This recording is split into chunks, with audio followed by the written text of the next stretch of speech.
I feel like whenever I'm, okay, so something that used to happen for me is when a child's emotion would get a bit louder or stronger or angrier, or even like really sad, you know, crying and crying and crying. Yeah. But my body used to stiffen up, and I used to get really like that. Yeah.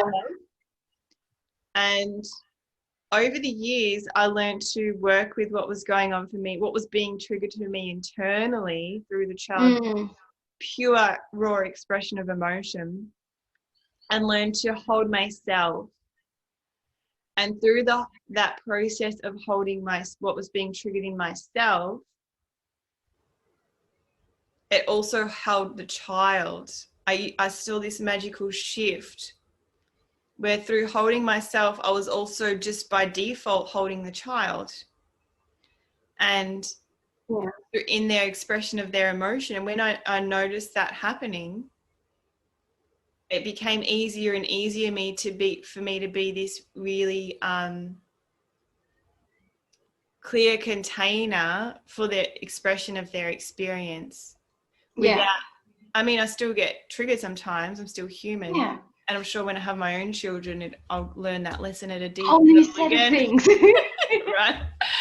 But it's so magical. Doing the work really does shift everything. It shifts our capacity to hold space for the children, and they just feel it. I notice they just feel it. And when children are around me, it's like they just know. I have such a deep knowing and trust in my ability to respond to whatever happens for them. Yeah. That I just witness how they just thrive, and it's just the most magical thing.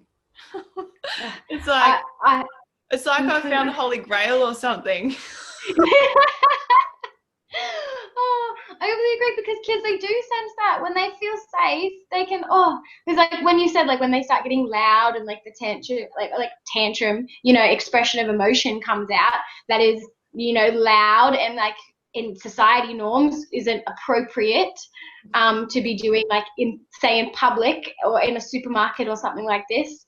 But it's valid, and I think the point is like not to exacerbate that and say that their emotion is wrong or that it's not there, but simply to sit there and hold space for that emotion, not feed it, not be like, come on, we're leaving, or you know, like ask them why they're extremely emotional about something when they're extremely emotional, but simply just sit there, hold your breath, breathe, stay calm, let your heart rate slow, and then the child will then realize that's safe, maybe come in for a cuddle or start to slow down their own breathing and self-regulate. And that's, I no doubt, I wish I was a little kid and you were looking after me through some of my tantrums, because I was definitely that kid that like wouldn't calm down until I went off into my own little room and like breathed and like got myself back to a calm place. Because sometimes you honestly just need a bit of, you know, space, and it's so much more comforting when an adult's there showing you like how, you know, your emotions don't faze me because they are normal and they're appropriate. Yes. You know, I love that phrase. Your emotions don't faze me. I feel like that's our job. Yeah. Yeah. True. Yeah. Truly. Yeah. I agree with that. And I love the point you brought up about being in public, because there's more layers to that. Because you've got the whole, you know, what do people? I don't have control of my child. What are people thinking of me? Like, there's that layer to being in public as well. So being able to go, you know what? Screw everyone else. This child in front of me right now is my